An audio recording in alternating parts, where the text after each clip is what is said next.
আমার হাজবেন্ড আমাকে একা একা বাবার বাড়িতে রেখে চলে গেছে। আমি আর আম্মু বাসায় বসে বসে বোর হচ্ছিলাম, সেই জন্য চলে আসলাম বোনের বাড়িতে। আর বোনের বাড়িতে আসা মানেই তো শুধু খাওয়া আর খাওয়া। আমার বর তার বন্ধুদের সাথে ট্যুরে গেছে, তাই আমাকে বাবার বাড়িতে রেখে গেছে। এইদিকে আমি আর আম্মু একা একা বাড়িতে প্রচুর বোর হচ্ছি। আব্বুও সারাদিন অফিসে থাকে, তো দুই মা মেয়ে রেডি হয়ে বের হয়ে পড়লাম আমার বোনের বাড়িতে যাব। আম্মুরও বোনের বাড়ি, আমারও বোনের বাড়ি, সবাই মিলে একসাথে আড্ডা গল্প হবে, মজা হবে, সময়টাও খুব সুন্দর কাটবে। বোনের বাড়িতে যাওয়ার আগে কিছু কেনাকাটা করে নিয়েছি। আমার বোন কখনো কাঁকড়া খায়নি, তাই সুপার শপ থেকে কাঁকড়া নিলাম, আরো দরকারি কিছু জিনিসপত্র নিয়ে নিলাম। ব্যাগের মধ্যে সবকিছু আছে। কাঁকড়ার কাটা তো একদম বাহির থেকে বের হয়ে গেছে, আমার পায়ের মধ্যে গুতা দিচ্ছিল। আমার বোনেরা বাড়ি চেঞ্জ করছে, আগে ছিল ওরা ভাড়া বাড়িতে আর এখন আসছে সরকারি কোয়ার্টারে। আমার আন্টি সরকারি চাকরি করে, কত সুবিধা। বাড়ি চেঞ্জ করা বিষয়টা আসলে অনেক প্যারার। এই নতুন কোয়ার্টারে আসছে ওরা 2 দিন হলো, এখনো বাড়ি ঘর ঠিক মতো গোছানো হয়নি। তবে এই কোয়ার্টারের পরিবেশটা খুবই সুন্দর, আশেপাশে গাছপালায় ভরা। আর এখানে এসে সবচেয়ে ভালো লাগতেছে নতুন কিউট কিউট সদস্যদের দেখে। আমাদের ছোট্ট চেরি সোনার অনেকগুলো বেবি হয়েছে, 3টা কিউট কিউট বেবি হয়েছে মাশাআল্লাহ।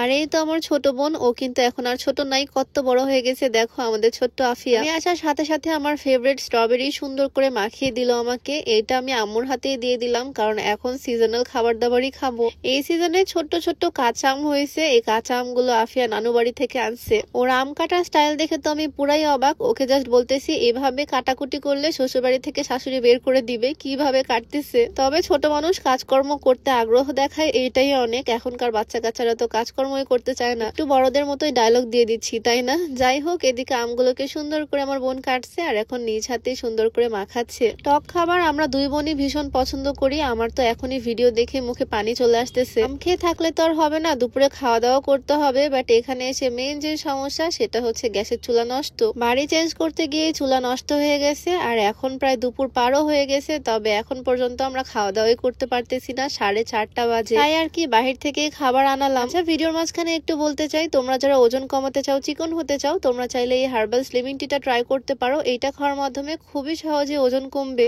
আর এটা কিন্তু একদম প্রাকৃতিক উপাদান দিয়ে তৈরি, ওজন কমানোর সাথে সাথে গ্যাস্ট্রিকের সমস্যাটাকেও দূর করবে। এইটা তোমরা বিউটি বাই লিম ফেসবুক পেজ থেকে পাবে। তাদের পেজটা আমার ডেসক্রিপশনে মেনশন করে দেওয়া থাকবে, নাম্বারটাও স্ক্রিনে দিয়ে দেওয়া থাকবে। যাই হোক, এদিকে পেটের মধ্যে তো আমার একদম ইঁদুর দৌড়াচ্ছে। আন্টির হাতের খাবার আমার খুবই পছন্দের, বাট কি আর করার, চুলাই নষ্ট, তাই বাহির থেকে এখন এনেই খেতে হচ্ছে। খাওয়া দাওয়া শেষ আর তারপর ওনারা আসলো ঠিক করে দিতে। যাই হোক, ফাইনালি আমাদের চুলা ঠিক হয়েছে, এটাই আলহামদুলিল্লাহ। তার সময় সাথে করে চিকেন আনছি, কাঁকড়া আনছি, বাট এদিকে চুলা ঠিক হতে হতে সন্ধ্যা হয়ে গেল। চিকেন ফ্রাই তো আমরা সবাই অনেক পছন্দ করি আর আমার বোনেরও অনেক পছন্দের। চিকেনের শুধু লেগ পিস গুলোই কিনে আনছি আর ভাবলাম আজকে চিকেন ফ্রাইটা একটু অন্য স্টাইলে করি। লেবুর রস দিলাম, তার মধ্যে দিছি লবণ, একটু আদা বাটা, রসুন বাটা, একটু গুঁড়া মশলা, তারপরে এটার মধ্যে দিলাম সস। সসটা যদিও অপশনাল, বাট দিলে বেশ ভালোই লাগে টেস্ট। ছোট বাটিতে অসুবিধাই হয়ে যাচ্ছে, তাই বড় একটা বাটিতে নিলাম আর দিয়ে দিলাম কিছুটা টক দই। এই স্টাইলে চিকেন ফ্রাই আজকে আমি প্রথমবার বানাচ্ছি। মশলাগুলোকে সুন্দর করে মাখিয়ে তার মধ্যে দিয়ে দিলাম আমি কিছুটা কর্নফ্লাওয়ার আর সামান্য বেসন। এখন সুন্দর করে মাখিয়ে নিলেই আমার প্রসেসিং রেডি। সব কাজ শেষ,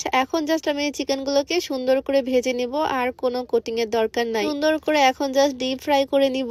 চিকেন গুলোকে একটু লো হিটে সুন্দর করে ভেজে নিব, কারণ ভিতরে অনেক মাংস আছে। হাই হিটে দিলে বাহির থেকে পুড়ে যাবে, বাট ভিতরে কুক হবে না। উল্টে পাল্টে সুন্দর করে ফ্রাই করে নিছি। কালারটাই তো দারুণ আসছে একদম। চিকেন ফ্রাই জিনিসটা আমার হাজবেন্ডের অনেক বেশি পছন্দের। ওর পছন্দের জিনিসটা আজকে আমি বানাচ্ছি, বাট ওই খেতে পারবে না। ওর পছন্দের জিনিস ওকে ছাড়া খেতে আমারও ভাল লাগে না, কেমন জানি ওকে খুব মিস করতেছি। যাই হোক, চিকেন ফ্রাই কিন্তু শেষ না, তার উপর আবার কেক আনা হয়েছে, খুবই সুন্দর একটা কেক। আমার বোন আবার কেক অনেক পছন্দ করে, তাই ওর জন্য কেক আনালাম। ছোট্ট একটা কেক, বাট আমরা বাড়িতে ফ্যামিলি মেম্বার্স অনেকজন হয়ে গেছি, সবাই মিলে একদম মজা করে কেকটা খেলাম। তবে একটা কেকে আমাদের মনও ভরতেছে না, পেটও ভরতেছে না, তাই আবারও আরেকটা কেক অর্ডার করলাম। আর আফিয়ার জন্য চকলেট ফ্লেভারের ছোট্ট একটা পেস্ট্রি, সেম ডিজাইনের কেক, এবারটা অরেঞ্জ কালার। যাই হোক, এবার মজা করে সবাই খাবো। আর আমার বোন তো চকলেট ফ্লেভারের কেকটা চেটে পুটে পলিথিন সহ খাচ্ছে। এত কিছু খাওয়ার পরে রাতের বেলা আবারও গরম গরম ভাত নিয়ে বসছি। যাই হোক, আজকের ভিডিওটা খাওয়া দাওয়া করতে করতেই শেষ। দেখা হয়ে যাবে নতুন কোনো ভিডিওতে। সবাইকে আল্লাহ হাফিজ।